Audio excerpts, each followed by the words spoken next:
Ishara 13 za kwamba mwenzi wako anakusaliti. Unapokuwa unapenda mtu na kuwa katika uhusiano naye, hakuna hisia nzuri zaidi kwa watu wengi, sivyo? Kuhisi vipepeo tumboni mwako mwenzi wako anapowepo, kutaka kuwa pamoja nao wakati wote, pengine hata kwa maisha yako yote, kufurahia jinsi wanavyozungumza, kutembea, kukufanya ucheke. Hakuna hisia kama hiyo. Lakini je, kuna hali ambapo hisia zako hazirudi? Ikiwa unapenda sana, lakini hisia zako za ndani zinakuambia kwamba kuna kitu kibaya kinachotokea na kwamba mwenzi wako huenda asiwe kwenye ukurasa ule ule nawe, hapa kuna ishara 13 za kwamba unaweza kuwa sahihi. Ishara ya kwanza, kuna umbali wa kihemko baina yenu. Mwenzi wako hajaungana nawe kihemko kama walivyokuwa, wanaonekana kuwa mbali na baridi. Kuna dalili chache sana za upendo, kukumbatiana au kutumia muda mikononi mwa kila mmoja. Hii ni moja ishara za kwanza za kwamba kuna jambo linaloendelea na mwenzi wako. Wanaweza kuwa na upatikanaji mdogo wa kihemko kwa sababu kuna kitu kinachowasumbua, labda linalohusiana na kazi, lakini pia kuna uwezekano mzuri kwamba wanajitenganisha nawe kihemko kwa sababu wamekaribia na mtu mwingine. Ishara ya pili, hawataki kuwa na karibu nawe. Iwe ni kuhusu ukaribu wa kingono au wa kihemko, mwenzi wako hataki kuwa karibu nawe na kushiriki matumaini, ndoto, hofu au kitanda chao nawe. Watu wanaofanya mahusiano ya nje wana shida kujiongelea kati ya wapenzi. Wanaweza pia kuhisi hatia kwa kusalitiwa. Wasaliti kwa kawaida wana misikitiko mbalimbali iliyochanganyika ambayo huwa inawazuia wasiwe na upendo wazi na ukaribu na wapenzi wao. Ikiwa kumepita muda mrefu tangu mlipojamiana au kubadilishana ukaribu katika namna nyingine, unapaswa kuwa na mazungumzo ya uaminifu na mwenzi wako kuhusu kinachoendelea. Ishara ya tatu, wana shughuli nyingi zaidi kuliko ilivyokuwa. Je, mwenzi wako anaonekana kuwa hana muda wako kama alivyokuwa? Je, inafanyika mara nyingi zaidi kuliko ilivyokuwa kwamba wana simu ya ghafla kutoka kwa rafiki au miadi ambayo walisahau kutaja mapema? Hiyo si habari njema. Ikiwa si wapendani wapya, mmeshajifunza taratibu na mitindo ya maisha ya kila mmoja, lakini ikiwa hiyo inabadilika ghafla na mwenzi wako anabadilika kutoka kuwa mtu wa kukaa nyumbani mtulivu hadi kutumia muda mwingi nje ya nyumba kuliko ndani, hiyo ni ishara kwamba wanaweza kuwa wanafanya jambo ambalo hawataki ulijue. Ishara ya 4, mwenzi wako hataki kuzungumza kuhusu uhusiano wenu. Watu wa pili wanapooa na kuwa waziwazi kuhusu uhusiano, watataka kuzungumza kuhusu uhusiano huo, jinsi wanavyohisi katika uhusiano wao na wanataka nini kutoka kwake. Ikiwa mtu anania kwa mustakabali wa uhusiano wake na mtu, hasingesita kusema kinachowasumbua au kile wanachotaka au wanahitaji kubadilika ili waridhishike zaidi na uhusiano. Lakini mtu anapokataa kuzungumza na chochote kinachohusiana na uhusiano wake, hiyo inaweza kuwa ishara kwamba hawajali tena uhusiano huo. Ishara ya 5, wanakuwa na siri. Ikiwa mwenzi wako anaanza ghafla kuonyesha tabia za siri, hiyo ni bendera nyekundu kubwa. Ikiwa mmeshakaa pamoja kwa muda na kujifunza miendo za tabia za kila moja, hii haipaswi kuwa vigumu kutambua. Kwa kiweli, kuwa na siri pamoja na umbali wa kihemko ni vinaweza kuwa jambo la kwanza unalotambua ikiwa mwenzi wako anakusaliti kweli. Tabia ghafla za ajabu kama kukaa nje usiku, kwenda chumba kingine kuzungumza simu, kutumia pesa nyingi kuliko walivyokuwa na kutokutambia ni kwa nini, lakini si kwa zawadi kwako mfano, haziwi ni saini njema ya miendo. Hii inaweza maanisha mwenzi wako anaficha kitu kutoka kwako. Ikiwa hatobainika kuwa ni siri ya wakila jeshi, kuna uwezekano mzuri kwamba ana mahusiano ya nje. Ishara ya 6, wanaonyesha tabia za mashaka kuhusu simu au kompyuta yao. Tukubaliane ukweli, wengi wetu tuko kwenye simu mara nyingi. Inaweza kuwasaidia sana kusema kila sekunde yanayopatikana. Mwenzi wako huenda asiwe mtofauti na wengi wetu. Hata hivyo, ikiwa walikuwa kwenye simu yao wazi mbele yako na kuiacha popote, ilikuwa ni rahisi kwao, na sasa wanaonyesha tabia tofauti, hiyo ni ishara inayomweza. Watu wanaofanya mahusiano ya nje wanaondoka chumbani simu ikipiga na wanaandika ujumbe wa tao usiku wanapodhani kwamba umelala. Wanaendelea mbali zaidi na kuweka neno siri kana kwamba wanaogopa utapitia simu yao au kompyuta yao. Wanaacha kuiacha simu karibu na wanaanza kuichukua nao kila wakati, hata wanaenda chooni au jikoni kunywa maji. Mwenzi wako hata wanaweza kukushtaki kwamba unaangalia simu yao na kuanzisha mapambano ya maneno ya kupanda kutoka hapo juu kuhusu hulo.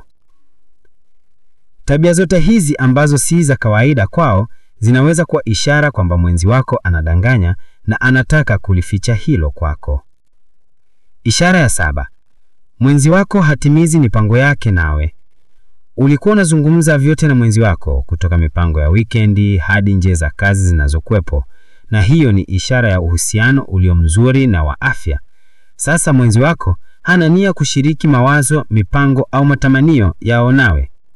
Iwe ni safari ya biashara au weekendi na marafiki au kupata kazi nyingine, hawana tayari kukujumuisha katika mchakato wa kufanya maamuzi na haonekani kutaka ushiriki katika mipango yao yoyote. Kukutenga na maisha yao na kuficha juhudi zao kwako si alama njema ya uhusiano wako. Ishara ya 8. Wanajitetea pitilizo sana unapowashukumu kuhusu mashaka yako. Ikiwa umekuwa na mashaka yako yale kwa muda mrefu, ni kawaida tu kwamba mwishowe utawashtaki mwenzi wako kuhusu hayo.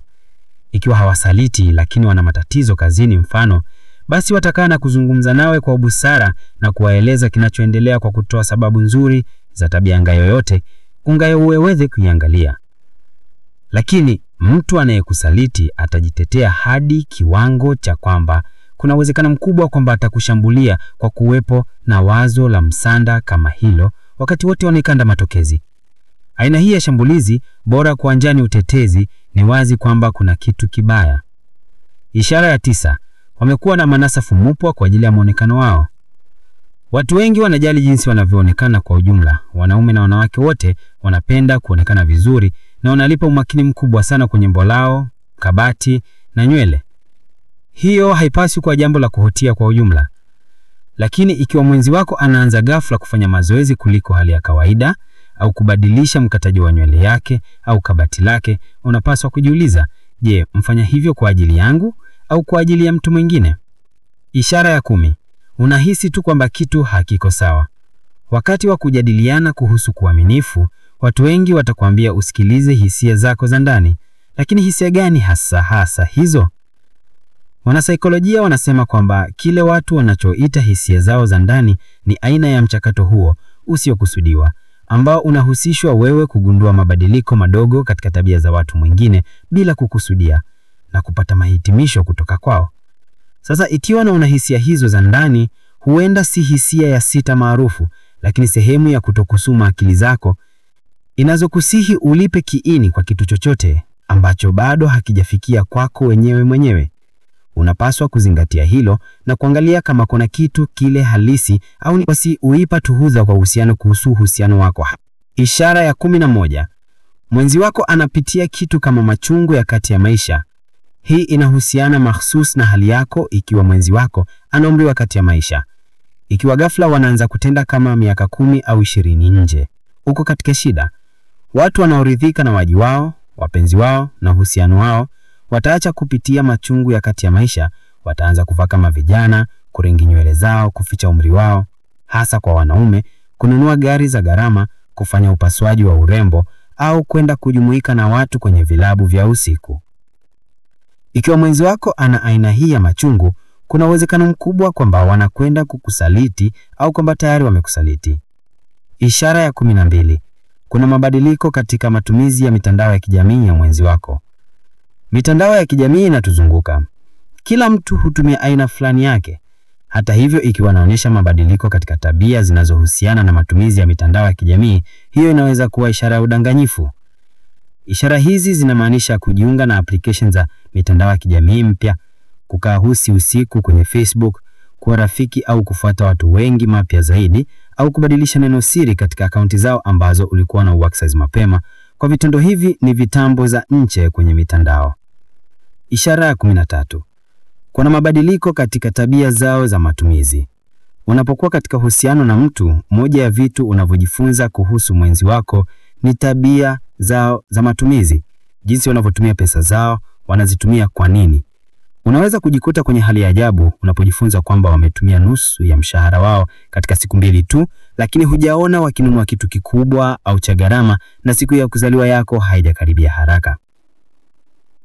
Mwenzi wako hata wanaweza kukunyima kutaja kwamba wametumia kwa nini, na hii inaweza kuwa mbaya zaidi ikiwa mnaishi pamoja na fedha zenu si tofauti. Hii ni alama kawaida ya tabia za mashaka, hakika ikijumuisha uaminifu. Hapo kuna ishara 13 ambazo zinaweza zikamfunua mtu anayesaliti kwa ujumla. Kumbuka, ingawa hivyo kila uhusiano ni mkipekele na una historia yake maalum. Hata hivyo, ikiwa umetambua ishara kadhaa za hizi kwa mwenzi wako, unapaswa kuwa tayari kuwa na mazungumzo magumu naye. Kabla haujaondoka, timu yetu itafurahi sana ukiweza kuipa video hii makofi juu. Kumbuka kujiandika na kubonyeza kengele ya ararifu ili utoke katika kila mara tunapopanda video mpya.